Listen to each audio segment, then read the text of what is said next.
Сменяме тоналността със следващия разговор. Всички знаем как започват взаимоотношенията между двама души. Леко, радостно, безоблачно. Като нашите. След щастливото начало обаче често се стига до не толкова щастлива развръзка. Не като нашата. Обстоятелствата и причините да се стигне до развод или раздяла могат да бъдат от всякакво естество, но такова изпитание за една двойка далеч не приключва с уговорката за тебе вилата, за мен колата. И изобщо, ако се стигне до мирно такава уговорка, то се до някъде успех. Как да преодолеем развода и да запазим едни цивилизовани взаимоотношения след, особено когато е замесено и дете? И какви са правата и задълженията ни в подобна ситуация? За това ще говорим със следващите ни гости. Здравейте, казваме на Антоанета Атанасова, консултант по кризисни отношения и адвокат Атанасия Бораджиева. Здравейте и добре дошли. И да започнем сега с самото начало. Къде идва момента с пречупването на радостта, лекотата и кога тази връзка се превръща в тежест, ужас и ходене по нервите и за двамата? Всички двойки имат кризи. Много е важно как ги преодоляват. Едни от основните 4 пункта, в които двойките имат така непреодолими конфликти и това води до раздяла, това са много често критиките. Винаги да критикуваме другия, без да се замисляме за това какво всъщност носи тази критика за човека отсреща.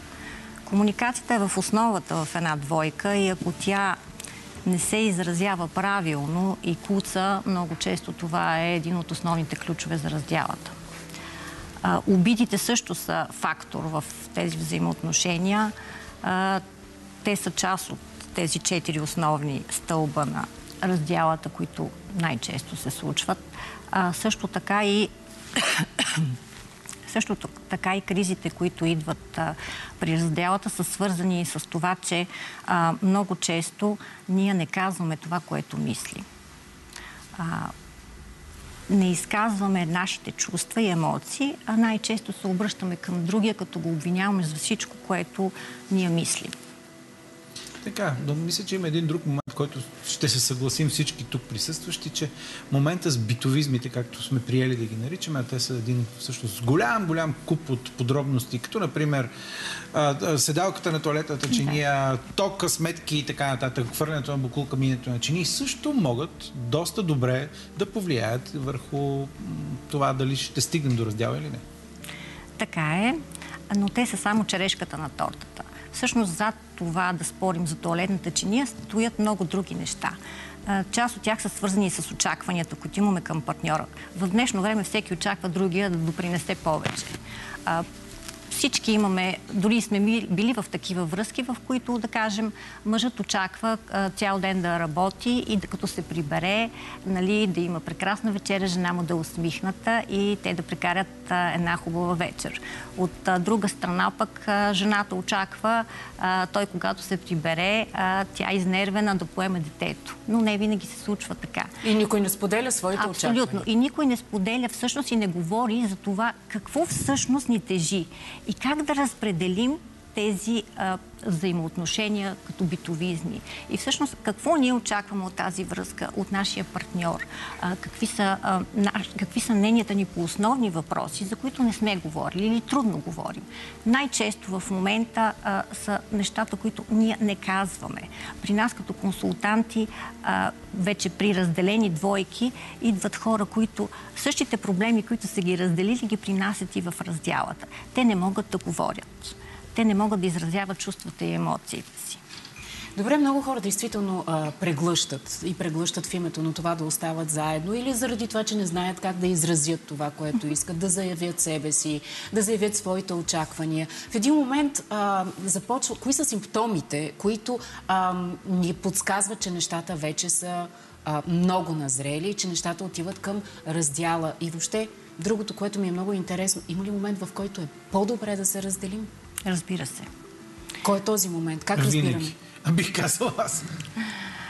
Много честите конфликти, които прерастват вече в невъзможност и нетърпимост между двамата, и това се случва и пред децата. Разбира се, за да сме сигурни, че това нещо наистина е краят, е хубаво да потърсим консултант, терапевт, фамилен терапевт, чрез който да разберем всъщност наистина това е краят. В днешно време много по-малка търпимост има и за много по-малки неща се разделят двойките. Затова е хубаво да направят една консултация преди да вземат окончателното решение, за да са сигурни, че това наистина, пак казвам, е краят. Индикациите за това са, както казах, много големия конфликт, който се случва пред децата и естествено има и други нюанси, но това е основното. Добре, това са за сега човешките отношения, за които можем да говорим. Какво обаче казва сухата буква на закона в тези моменти, когато и как въобще интерпретираме закона, как интерпретира това? Колкото и закона да го приемаме, че е суха буква, когато става въпрос за семейни отношения и за деца, няма как просто да четем закона. Винаги трябва да поставяме най-малко интереса на децата, когато имат такива навършили пълнолетие. Тоест основен въпрос, когато сме изправени пред развод, е има ли ненавършили пълнолетие деца, защото това и поставя кръга от въпроси, които следва да бъдат решени в рамките на развода. Ако няма деца, тогава е лесно. Развод, какво фамилно име ще носи жената след развода. Вече имуществените отношения са част от исковото производство по развод. Тоест, те могат и в последствие да бъдат решени.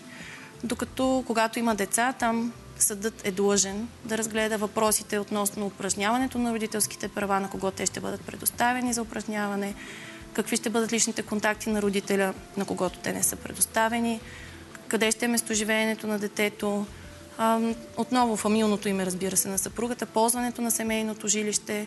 По тези въпроси следва задължително било то съда да се произнесе с решението си или страните, ако постигнат споразумение. Адвокат Боруджиева, аз чудесно ви разбирам, мисля, че всички чудесно разбираме, но такъв, как да кажа, езикът на закона, как всъщност го комуникирате с хората, тъй, защото да звучи както с кризисния консултант. Той някак си обяснява нещата човешки. Какво казвате на едно дете, например, когато, защото и на вас ви се случва да общувате с такива хора. Какво вие казвате на едно дете? Какво се случва с мама и татко?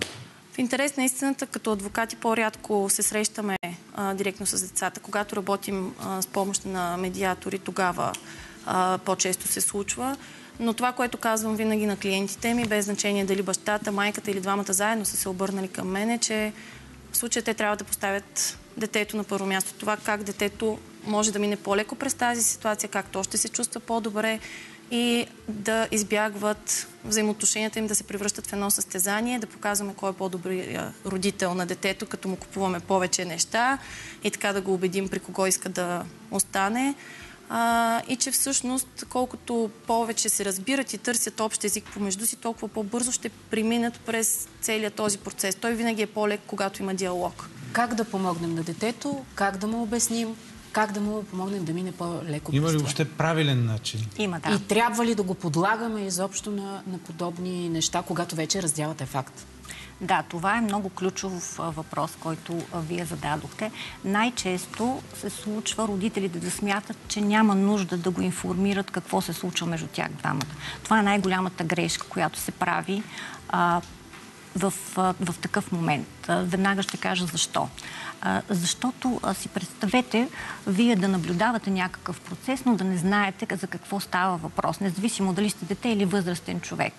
И за какво ще започнете? Ще почнете да фантазирате и да си мислите, че вие сте виновни, защото всички ви избягват, се крият и говорят за някакви неща или просто някой си тръгва, но вие не знаете защо.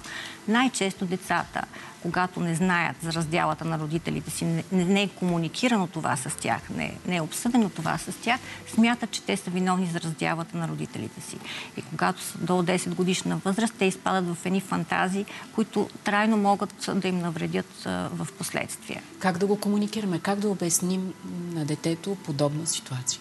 Разбира се, това е един процес, който ние не можем всичко да обхванем в нашето интервю, но като начало е хубаво и двамата родители, ако не може двамата, ако те са в неразбирателство, поне единият, да обясни спокойно на детето, че то винаги ще бъде обичано от двамата, те винаги ще бъдат негови родители, но мама и тати се разделят.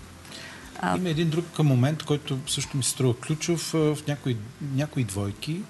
Единият родител наказва, в кавички, другия, чрез много ясни манипулативни техники. Няма да ти дам детето, няма да го виждаш толкова често, колкото искаш. Така. Лишаване от време с детето. Лишаване от време с детето. Тази техника ми се струва изключително не практична за никого.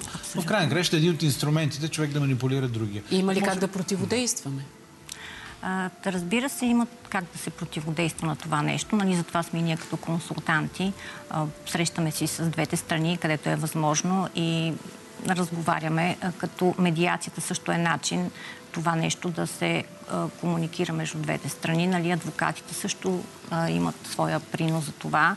Като комплект медиация и адвокати могат това нещо да се регулира, така да се каже, защото много често това се използва като инструмент за издръжка или за наказание. Ако един от партньорите, примерно, се е разделил с другия заради друг човек и се случва изключително често. Можем ли да се споразумеем извън съда, въобще да не стигме до там? Извън съдебното споразумение работи ли всъщност? Когато няма брак между двама души, тогава няма проблем изобщо да не стигаме до съд.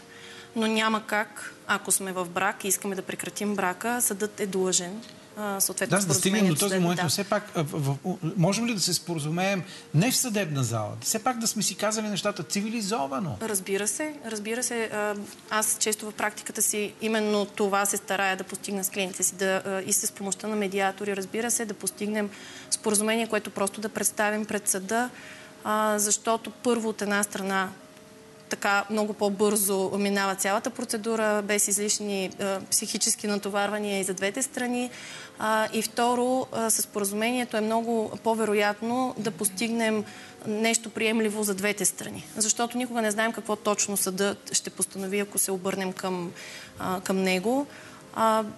Факт е, че родителските права и личните взаимоотношения на родителя, на когото не са предоставени, са инструмент срещу другия. С инструмент между двамата родители. Много често се сблъсквам с този проблем и вече все по-често и в съдебната практика се говори за така нареченото родителско отчуждение. Съдът усети ли, че има такъв момент, е длъжен да изслуша вещо лице. Като под родителско отчуждение имаме предвид ситуации, в които един родител прави така, че да държи детето далеч от другия. Или да настройва детето срещу другия родител. Много често, за съжаление, се сблъскваме с това и тук е важно и съда, усети ли подобно нещо, да изслуша вещо лице по въпроса. Разчитаме на този съд като на живо същество. А то е живо същество. В крайна краищата хора стоят там и ни чуват. Препоръчително е. Препоръчваме това нещо да бъде внесено в съда, дори да нямаме брак. Когато се споразумеем двамата, как да гледаме детето и всички необходими задължителни неща, които влизат в едно споразумение, да бъде внесено в съда, защото в някакъв момент някой от нас може да се откаже от това, което сме се разбрали устно. И всъщност каква е гаранцията, ако се появят и вторите съпрузи в бъдеще, имаме още едни хора, с които те могат да внесат някакво разминаване в нашите договорки. Затова препоръчваме, независимо колко сме добронамерени, това нещо да бъде внесено в съда. Развода е сложна работа. Нали така? Така е, да. Ако няма диалог, нека така да кажа. Ако няма диалог. Да, всичко... Ние докъде сме го докарали, госпожо? До финала. Но няма да се развеждаме. Добре.